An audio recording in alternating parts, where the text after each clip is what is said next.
ყველა ვინც უდგება სწორი მიდგომით რა ვერ გაიგეთ? დაწერეთ კომენტარებში რა ვერ გაიგეთ? აბა მიდი გაიმეორებს თქვი. გამოვიწერეთ ჩვენი.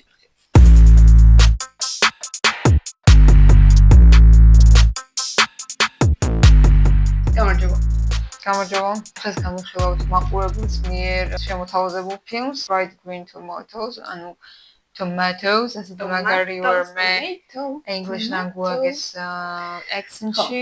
შემწვარი მწვანე პომიდორები. რეჟისორი არის ჯონ ავნე. ფილმი არის 1991 წლის. კეტი ბეტსი თამაშობს მთავარ როლშია. ხო, თავიდან თქოს იმას რომ დაიკითხო. გონია რომ მთავარ როლში უნდა იყოს და რეალურად აშკარად უფრო მეორე ხარისხოვანი როლი გამოვიდა. დავიწყოთ მაშინ. ფილმი არის 2 საათზე მეტი, ცოტა მეტი. 2 საათი და 16 წუთი. წამებში რო იცვლება 27 წუთზე უკვე ეს განცხადება მეწერა. ნახევარზე მეტი ფილმი წინ იყო, რომ არის სტანდარტული ადაპტაცია. ეხლა თაც ამ თქვა.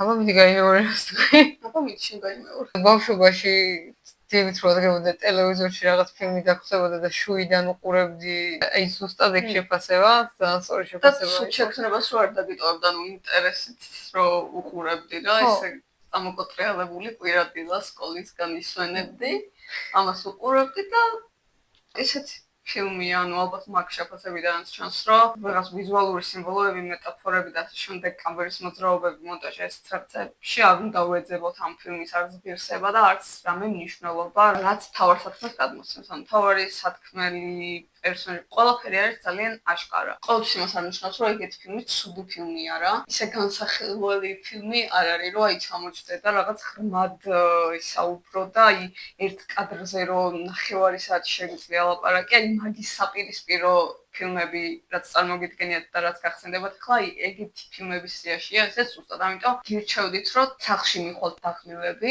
და გინდათ რომ რაღაცას უყუროთ, თან სტანდარტული ადაპტაცია არ არის, თან 90-იანი წლების სტანდარტული ადაპტაცია ამერიკის 90-იანი წლების ამერიკის სტანდარტული ადაპტაცია. ძალიან ლოკალური. ხო, ძალიან ლოკალური, ანუ რო შეხედავ ფილმს და იგრევე რომ პერიოდს რო ეგრევე ხვდები, ხო და მოკლედ დაგოდები თუ მიყავთ სახში ოდესმე.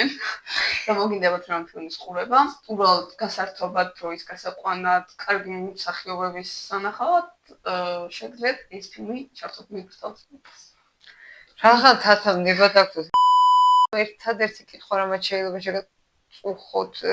შეგაწუხოთ რა დაგაფიქროთ. ალბათ არის ორი პერსონაჟი, რომელიც შეიძლება რეალურად ერთი არის. ეს არის ნინი და იჯი. რომელიც შეიძლება იყოს ერთი პერსონაჟი, იმიტომ რომ რაღაც ხო ისეთი მინიშნებებია და თან თვითონ ამბობს რომ ბავშვობიდან იმ ხალხს ან მიშვილი ესო ამ დროს მოქმედებას რაც მიდის, ანუ არსად ეს პერსონაჟი არ ჩანს. გასაგებია რომ მიჯის ეყვება და რუთის ეყვება, მაგრამ თუნდაც აი ხამხრალობაშიც შემდეგ საკუთარი თვალით ნანახს არაფერს ყვება. მგონი იმიტომ რომ უბრალოდ კი არ უყურებდა ამ ყველაფერს. თავად გადახდა და რუთის მიმართაც როცა ოთახში შედის ეველინი, სულ ყველაფერი რუთს უკავშირდება. მთელი ფილმი თითქოს ელოდები სტანდარტულად როგორც არის ხოლმე, რომ ბოლოს გამოჩნდება ეს და ბოლოს მაყურებელი დარწმუნდება, რომ კი ეს ნამდვილად ერთი და იგივე ადამიანია და ერთადერთი რაც ამ ფილმში კინემატოგრაფიულად მომეწონა არის ეგ, რომ არ ცემს რა მაგას პასუხი და ეგ შეიძლება მართლა დრამატურგიულ ღირსებას შევვალოთ. არ ვიცი ნოველაში მოთხრობაში როგორ არის, მაგრამ ფილმში ყოველ შემთხვევაში დრამატურგიულად კარგი სვლა იყო ეს. ერთი რაზეც შეიძლება კიდევ ლაპარაკი არის თხრობის ფორმა. გვახსენდება ფილმები, სადაც ესეთი თხრობაა, რომ აწუხში ვიღაც წარსულის ამბავს ყვება და მოქმედება მერე იქ გადადის. მაგალითად ტიტანიკი თუნდაც. მაგას როგორ შეაფასებ ინტერვიუს წინაშე გადავედით. მე ზოგადად ასე რომ ყვებიან ამბებს პირით და ენით და ამ შემდეგ ერთად ხო მოკლედ ძალიან მარტივი გამოსავალი არის ხოლმე და მაგრამ მხოლოდ მე არ ვიცი ისევ და ისევ გავიგეთ რომ არ გვაგზავნეთ მივხვდით. არ ვიცი როგორ წერია წიგნში, მაგრამ არც ლიტერატურაში არ მიყვარს ხოლმე ასეთი გადაწყვეტა და ნუ ლიტერატურაში კიდე გავიგეთ, იმიტომ რომ ლიტერატურა სიტყვის ხელოვნებაა და კინემატოგრაფში სადაც ვიზუალურის გასაგები. იმას კი არ ვამბობ, რომ აი შეხვდნენ ერთმანეთს და ის წარსულზე უყვება, რატომაც არა, მაგრამ რაღაცების მე იმდენად სიტყვებით ხსნის, რომ მთელი ფილმი რომ მაგაზია აგებული. აგებული. იმიტომ რომ ეს ნამდვილად მაგაზია აგებული. არა კინემატოგრაფიულია უბრალოდ რა და მაგიტომაც აქვს ის მხატვრული ღირებულება და ხარისხი ამ ფილმს, რაც აქვს რეალურად. აი მსახიობის ყურება თუ გინდათ მაშინ უყურეთო კეტი ბეიტსის გარდა რომელიც მე მგონი არ ჭირდება ამ ადამიანს ბევრი ხო რომ აი როგორი მსახიობი და რაღაც. ეს ნინის შემსრულებელიც ბატონო რაღაც მარასი არ თქო გითხრას ზოგადად მსახიობების შესრულება. თავი პერსონაჟები არიან რუთი და იჯი. მე მსახიობები არ მომეწონენ. განსაკუთრებით იჯის შემსრულებელი გოგონა რომელიც იზრდება დამოუკიდებლად ეს მასკულინური თვისებები რო აქვს შეძენილი. რაღაცებს ძალიან სტერეოტიპულად აკეთებდა. ვითვალისწინებ იმ პერიოდს როცა ეს არის გადაღებული და შეიძლება მაშინდელი მაყურებლისთვის ეს უფრო მაგრამ ვიცით ფილმები, სადაც ბუნებრივად ხდება რაღაცების მოწოდება. ამ სახეებისგან არ მომეწონა. განსაკუთრებით უფრო მეტყველებაში გამოიხატებოდა გულისხმობ ინტონაციას და არა ტერმინოლოგიას და ლექსიკას, რასაც იყენებდა. იმიტომ რომ ეს ცოტა ისეთი რაღაცაა, რომ უფრო ლექსიკაზე სახეობს მაინც ვერ ესაკი. ხო, არა, ხო, მაგას არა. კი, შეიძლება სახეობსაც მაგის თქმა და მაგის თქმა დაბრალება, მაგრამ რეჟისორი მიუდგა ცოტა სტერეოტიპულად პერიოდსაც და მაგ პერსონაჟსაც რა ეგეთი შთაბეჭდილება დამჭა, მაგრამ მე პირადად იჯი ძალიან შემიყვარდა როგორც პერსონაჟი რა. ეს რაც ვთქვი რომ შეიძლება რეჟისორის მოთხოვნა იყო, ასე მგონია რომ პირიქით ძალიან ცოტა მოთხოვნა ქონდა საერთოდ ამ რეჟისორს. ეს რეჟისორი საერთოდ მოედანზე არ გამოცხადდა.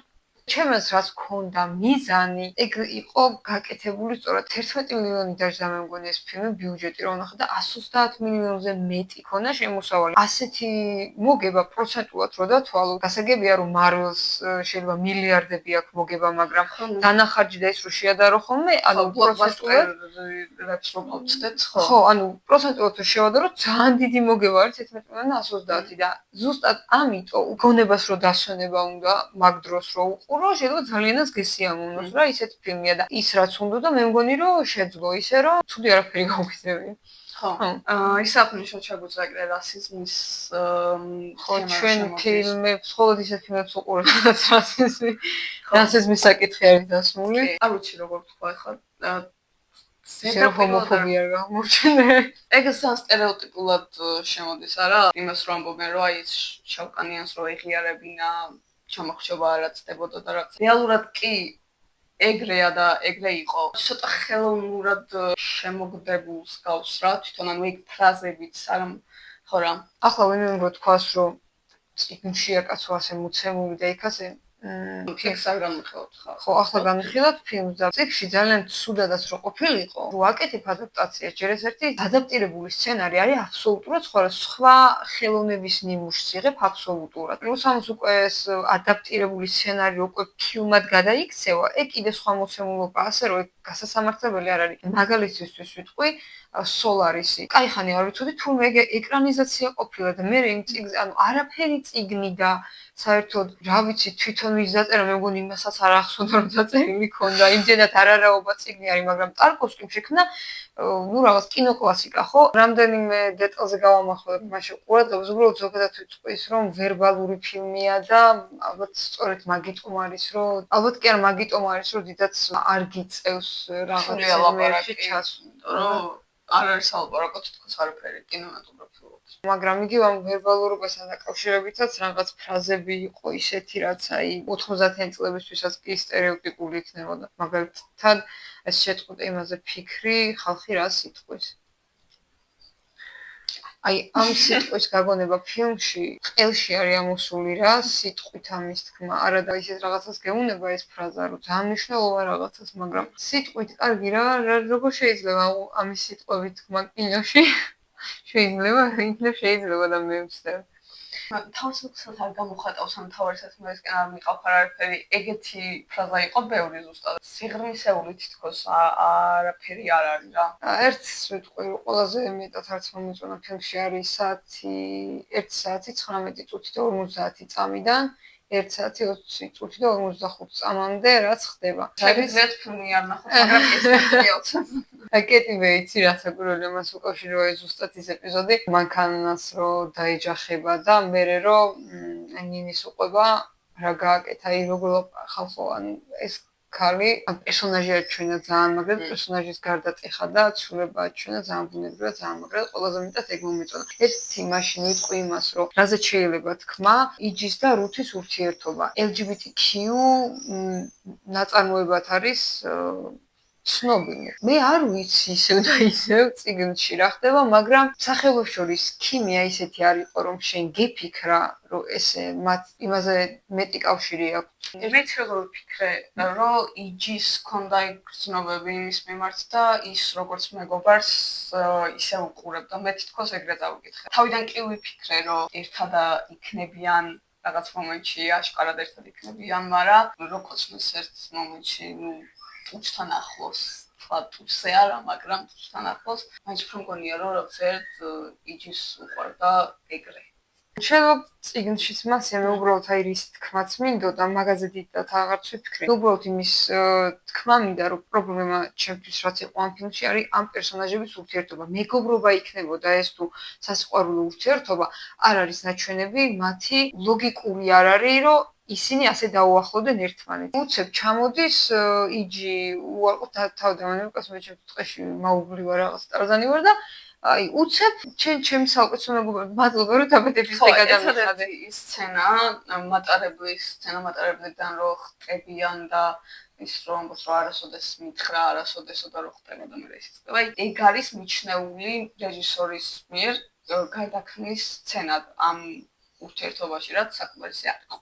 თითქოს თავიდან საინტერესო კონცეფციას გაწვდის, რომ როგორ ანუ საინტერესო შეიძლება ამ ურთიერთობის გაშლა, იმაsis არ მოსწონს, იმას სხვანაირი შეხედულება, სხვანაირი ხასიათი აქვს, რაღაც თითქოს enemies to lovers, რაღაც ეგეთი შეიძლებოდა, მაგრამ ეს enemies მომენტია კონფლიქტური ურთიერთობა, წარსულიდან გამომდინარე ნიადაგიც აქვს და ლოგიკური იქნებოდა საკმარისად გაშლილი არ არის. აი რო დავფიქრდი, ეველინის პერსონაჟი თუ დავუშვათ ორი სათქმელი შემოთავაზება უნდოდა რეჟისორს, მაშინ ოკეი, კაი, მაგრამ თვითონ აი ეველინის პერსონაჟის არსებობა რამდენად საჭირო იყო, კეტის გამო ვარ მოხარული, რომ მოხდა, თორე ის სხვა შემთხვევაში არ ვიცი. ხო, ის იყო კიდე ძალიან გაუგებარი და შეიძლება ითქვას ურთიერთობაზე მეტად გაუგებარი ამ ამბავმა ასე რადიკალურად როგორ გარდაქმნა ეველინი, როგორ გამოიწვია მასში ის ცვლილება, რასაც ბოლოში ვხედავ და თვითონაც სიტყვიერად ამბობს და მაგასაც სიტყვიერად რომ ამბობს, რომ აი ამან გადამარჩინა და შემცვალა და შემდეგ ხო არ არის საჭირო, მაგრამ პრინციპში აქ საჭირო იყო, იმიტომ რომ საერთოდ არ ჩანს როგორ შეიძლება ამ ამბავს მასზე პიროვნულად და პირად ემოქმედა. შეიძლება რაღაცას მოусმინო და ემპათია გაგიჩნდეს და ასე შემდეგ, მაგრამ შენს პირადად პრობლემებზე რო იქონიოს გავლენა და რაღაც მართლა შეცვალოს, დიდი სხვაობა ამ ორ რაღაცას შორის და ეგეც არ ჩანს რაღაც კარგად.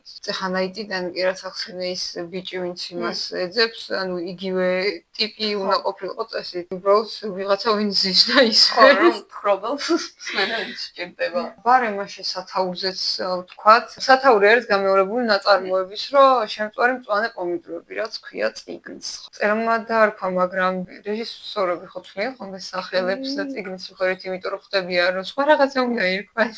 ხო შეიძლება სიმბოლიკა აქვს, ან საერთოდ რამე სიმბოლიკა ან რამე ისეთი არ ვიცი. ამერიკელებისთვის ან ალაბამელებისთვის იქნებ მწვანე პომიდორს აქ რამე განსაკუთრებული დანიშნულება. არ ვიცი, მაგრამ აქ ყველაფერი აქაც იგი ფილმში ეს ყველაფერი იყო იგივენაირად პირდაპირ მოცემული. იცნობენ უკვე ნინი და ეველინი ერთმანეთს და ერთ დღეს ნინი ეუბნება, რომ მომენატრა შემწვარი მწვანე პომიდორები. და უცებ მე მაყურებელი, ვაიმე, კი მაგრამ მან ფილმს ხო შემწვარი მწვანე პომიდორები ქვია. უცმა რო ასწავლა ამის გაკეთება, ამას ასწავლიდა ხო ის სცენა რო არის. ანუ ისევ მათ ურთიერთობამდე მიდის სათაურიც, რა თქმა უნდა. არა, ეგ ხო, მაგრამ ჯერ ეგ მაინც ენახებინა და მე მაინც ცდილობს უფრო გააგრძელოს ეს ურთიერთობა, ვიდრე მოქმედებით აჩვენებს. მაინც არ ვერ აღწევს იმას, რაც უნდა, ანუ ცდილობა ჩანს, რასაც ცდილობს გასაგები არის. იმაზე ვაფიქრებს, რომ ქალბატონი, ოხტქალბატონი იჯია. შეიძლება ერთი მაგ მხრივ გავამართლოთ, რომ მაგის დიდი ნიშნება ეს, მაგრამ ხო რავი, შეიძლება არასწორი მიდგომაა, მაგრამ თანამდროს ადამიანი ხარ და რაღაც ლოგიკა შევთო, რომ აი ეგ თუ ქონდა, ეს იქნება ნიშანი და იმიტომ რომ დანარჩენში იმდენად უნიშნო და უსიმბოლო იყო, რომ რაღაც მე ეჭვი გეპარება, რომ შეიძლება ამ რეჟისორს ეგ ჩაედო. ახლა დანამდვილებით ვერ იტყვი მაგას, მაგრამ თან იმდენად სპეციფიური სათაურია, რომ ნებისმიერ შემთხვევაში ესეც სპეციფიური სათაურია, რომ რაღაც მნიშვნელობა ექნება აუცილებლად, მაგრამ რამდენად ჩანს ეგ სხვა თემაა. ხო, რომ შევაჯამოთ ფილმებზე საუბარი როგორ ყავს და ფილმები როგორ ყავს, იმიტომ აკეთებთ ამ ამბავს და ის რომ აქ ბევრი ვერაფერი ვისაუბრეთ და ვერ ჩავშალეთ, ეს კი მიხვდებით ვის ჩვენი ძალი არა იყო. ხო, ან ხო არის ზოგი ფილმი, რომელიც არის მართლა ისეთი, რომ ერთ კადრზე შეიძლება ნახევარი საათი ელაპარაკო და ეს ზუსტად მაგის საპირისპიროა, რომ უბრალოდ უნდა უყურო რა. უყურო და ისე ამ. იცი, საინტერესო იქნება ჩვენ რო ასე მივუდექით ამ ფილმს, ანუ სხვა იქნებ პირიქით ძალიან ისე მივუდგა და ორი ადამიანი ცulies ჩვენას, მაგრამ ან მესამე, მეოთხე მეხუთე შემოდი. გულწრფელად გვაინტერესებს ხოლმე, იმიტომ რომ იქნებ სხვა რაღაც დაინახა. ჯერ არ ვუთქვით კონკრეტულად რას, მაგრამ მომავალში ვაპირებთ რაღაც ისეთი გაკეთებას, სადაც თქვენ შეგეძლებათ, რომ ჩაერთოთ. იქამდე, სანამ ეს მომავალი დადგება, მადლობა უყურებთ. მადლობა კომენტარის ავტორს. მადლობა ამ კომენტარის ავტორს აქტიურობისთვის, იმიტომ რომ სხვა დროსაც ხო, გამოგვიწერეთ ვიდეო და ლაიქეთ და მოკლედ აზრების გაცვლა აუცილებლად.